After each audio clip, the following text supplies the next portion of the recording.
Bengaluru international film festival ಆರಂಭ ಆಗಿದೆ. Film festival ಅಲ್ಲಿ ಸಿನಿಮಾಗಳ ಪ್ರದರ್ಶನ ನಡೀತಾ ಇದೆ. ಆದರೆ ಇದರ ಮಧ್ಯೆ ಪ್ಯಾಲೆಸ್ಟೈನ್ ಸಿನಿಮಾ ವಿಷಯವಾಗಿ ವಿವಾದವೂ ಕೂಡ ಶುರುವಾಗಿದೆ. ಒಂದು ವರದಿ ಇದೆ, ನೋಡ್ಕೊಂಡು.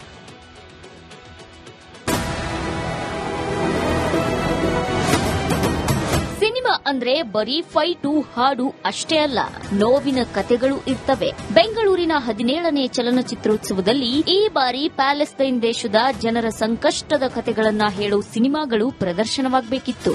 ಆದರೆ ಕೇಂದ್ರದ ಮಾಹಿತಿ ಮತ್ತು ಪ್ರಸಾರ ಇಲಾಖೆ ಇವುಗಳಿಗೆ ನೋ ಅಂದಿದೆ. ಸೆನ್ಸಾರ್ ವಿನಾಯಿತಿ ಕೊಡೋಕೆ ಹಿಂದೇಟು ಹಾಕಿದೆ.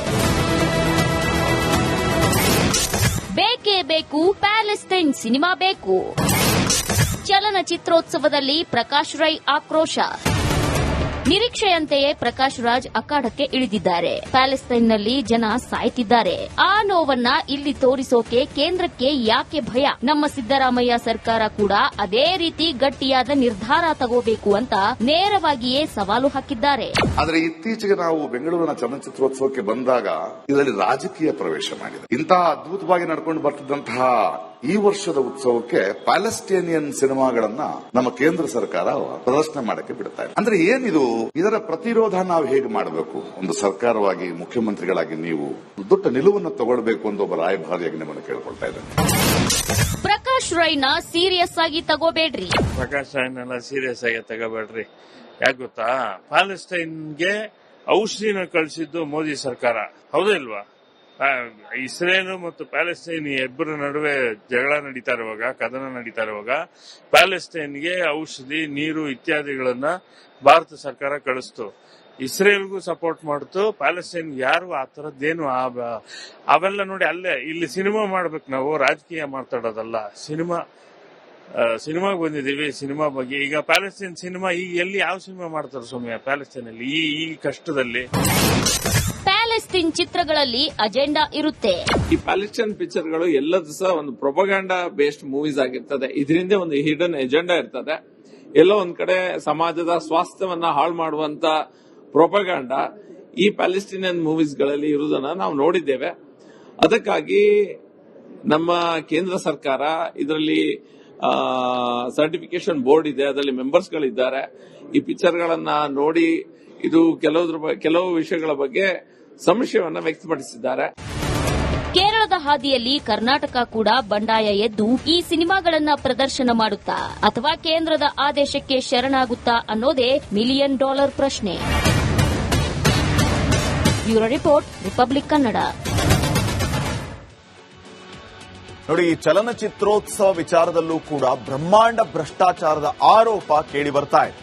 17ನೇ ಅಂತಾರಾಷ್ಟ್ರೀಯ ಚಲನಚಿತ್ರೋತ್ಸವ ಹೆಸರಲ್ಲಿ ಲೂಟಿ ಹೊಡೆಯುವಂತ ಕೆಲಸ ಆಯ್ತಾ? ದುಡ್ಡು ಕೊಟ್ರೆ ಮಾತ್ರ ನಿಮ್ಮ ಚಿತ್ರಕ್ಕೆ ಅವಕಾಶ ಸಿಗುತ್ತಂತೆ. ವ್ಯಾಪಾರೀಕರಣದ ಚಿತ್ರಕ್ಕೆ ಮಣೆ ಹಾಕಿದ್ರ ಸಾಧು ಕೋಕಿಲ. ಈ ಎಲ್ಲ ಆರೋಪಗಳಿಗೆ ಸಾಧು ಕೋಕಿಲ ಅವರೇ ಉತ್ತರವನ್ನ ಕೊಡಬೇಕು, ಸ್ಪಷ್ಟನೆ ಕೊಡಬೇಕು. ಈ ರೀತಿಯ ಗಂಭೀರ ಆರೋಪ ಅವರ ವಿರುದ್ಧ ಕೇಳಿ ಬರ್ತಾ ಇದೆ. ಚಲನಚಿತ್ರೋತ್ಸವ ಕಾರ್ಯಕ್ರಮ ವ್ಯಾಪಾರೀಕರಣ ಆಗಿದೆ. ಸಾಧು ಕೋಕಿಲಾಗೆ ಬೇಕಾದವರ ಚಿತ್ರವನ್ನ ಆಯ್ಕೆ ಮಾಡಿದ್ದಾರೆ. ಚಲನಚಿತ್ರ ಅಕಾಡೆಮಿ ಅಧ್ಯಕ್ಷ ಸಾಧು ಕೋಕಿಲ ಕಿತಾಪತಿ ಮಾಡಿದ್ದಾರೆ. ಕಲಾತ್ಮಕ, ರಚನಾತ್ಮಕ ಚಿತ್ರ ಆಯ್ಕೆ ಮಾಡ್ಕೋಬೇಕಾಗಿತ್ತು. ನಂದು ಮತ್ತೆ ಮಳೆ ಹೊಯ್ಯುತ್ತಿದೆ ಚಿತ್ರ ಆಯ್ಕೆ ಮಾಡಿಲ್ಲ ಅಂತ ಸಾಧು ಕೋಕಿಲ ವಿರುದ್ಧ ನಿರ್ದೇಶಕ ಪರಂ ಗುಬ್ಬಿ ಅವರು ಮಾಡಿರುವ ಆರೋಪಗಳು ಈಗೆಲ್ಲ ನಾನು ಹೇಳಿದ್ದು. ಬೆಂಗಳೂರು ಇಂಟರ್ನ್ಯಾಷನಲ್ ಫಿಲ್ಮ್ ಫೆಸ್ಟಿವಲ್ ಆರಂಭ ಆಗಿದೆ. ಫಿಲ್ಮ್ ಫೆಸ್ಟಿವಲ್ ಅಲ್ಲಿ ಸಿನಿಮಾಗಳ ಪ್ರದರ್ಶನ ನಡೀತಾ ಇದೆ. ಆದರೆ ಇದರ ಮಧ್ಯೆ ಪ್ಯಾಲೆಸ್ಟೈನ್ ಸಿನಿಮಾ ವಿಷಯವಾಗಿ ವಿವಾದವೂ ಕೂಡ ಶುರುವಾಗಿದೆ. ಒಂದು ವರದಿ ಇದೆ, ನೋಡ್ಕೊಂಡು.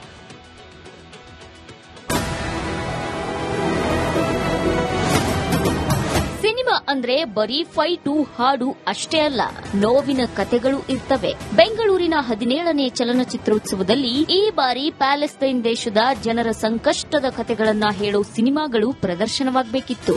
ಆದರೆ ಕೇಂದ್ರದ ಮಾಹಿತಿ ಮತ್ತು ಪ್ರಸಾರ ಇಲಾಖೆ ಇವುಗಳಿಗೆ ನೋ ಅಂದಿದೆ. ಸೆನ್ಸಾರ್ ವಿನಾಯಿತಿ ಕೊಡೋಕೆ ಹಿಂದೇಟು ಹಾಕಿದೆ. ಬೇಕೇ ಬೇಕು, ಪ್ಯಾಲೆಸ್ತೈನ್ ಸಿನಿಮಾ ಬೇಕು. ಚಲನಚಿತ್ರೋತ್ಸವದಲ್ಲಿ ಪ್ರಕಾಶ್ ರೈ ಆಕ್ರೋಶ.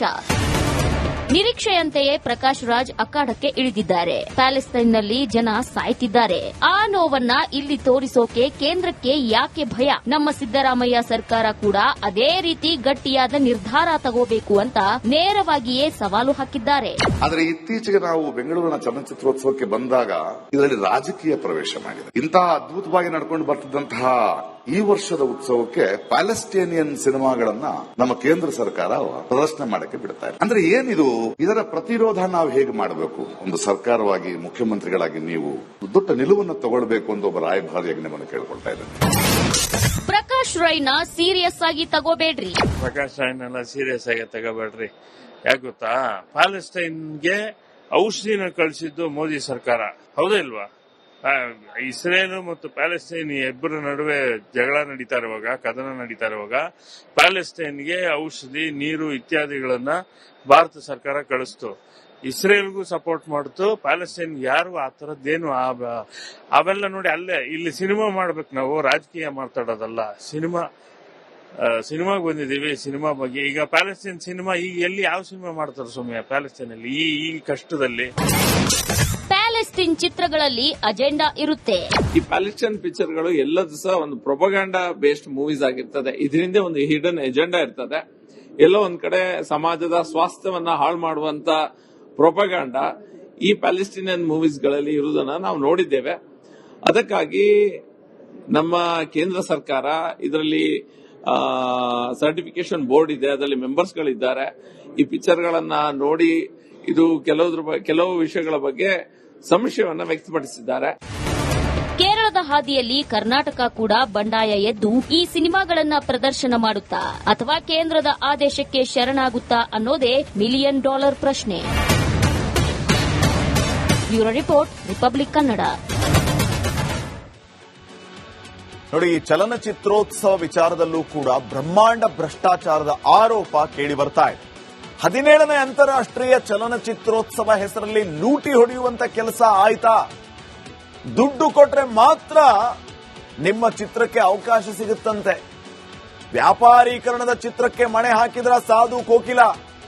ಈ ಎಲ್ಲ ಆರೋಪಗಳಿಗೆ ಸಾಧು ಕೋಕಿಲ ಅವರೇ ಉತ್ತರವನ್ನ ಕೊಡಬೇಕು, ಸ್ಪಷ್ಟನೆ ಕೊಡಬೇಕು. ಈ ರೀತಿಯ ಗಂಭೀರ ಆರೋಪ ಅವರ ವಿರುದ್ಧ ಕೇಳಿ ಬರ್ತಾ ಇದೆ.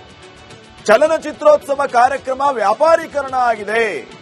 ಸಾಧು ಕೋಕಿಲಾಗೆ ಬೇಕಾದವರ ಚಿತ್ರವನ್ನ ಆಯ್ಕೆ ಮಾಡಿದ್ದಾರೆ.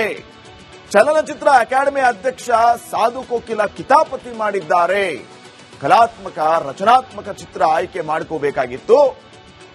ನಂದು ಮತ್ತೆ ಮಳೆ ಹೊಯ್ಯುತ್ತಿದೆ ಚಿತ್ರ ಆಯ್ಕೆ ಮಾಡಿಲ್ಲ ಅಂತ ಸಾಧು ಕೋಕಿಲ ವಿರುದ್ಧ ನಿರ್ದೇಶಕ ಪರಂ ಗುಬ್ಬಿ ಅವರು ಮಾಡಿರುವ ಆರೋಪಗಳು ಈಗೆಲ್ಲ ನಾನು ಹೇಳಿದ್ದು. ಬೆಂಗಳೂರು ಇಂಟರ್ನ್ಯಾಷನಲ್ ಫಿಲ್ಮ್ ಫೆಸ್ಟಿವಲ್ ಆರಂಭ ಆಗಿದೆ. ಫಿಲ್ಮ್ ಫೆಸ್ಟಿವಲ್ ಅಲ್ಲಿ ಸಿನಿಮಾಗಳ ಪ್ರದರ್ಶನ ನಡೀತಾ ಇದೆ. ಆದರೆ ಇದರ ಮಧ್ಯೆ ಪ್ಯಾಲೆಸ್ತೈನ್ ಸಿನಿಮಾ ವಿಷಯವಾಗಿ ವಿವಾದವೂ ಕೂಡ ಶುರುವಾಗಿದೆ. ಒಂದು ವರದಿ ಇದೆ, ನೋಡ್ಕೊಂಬ.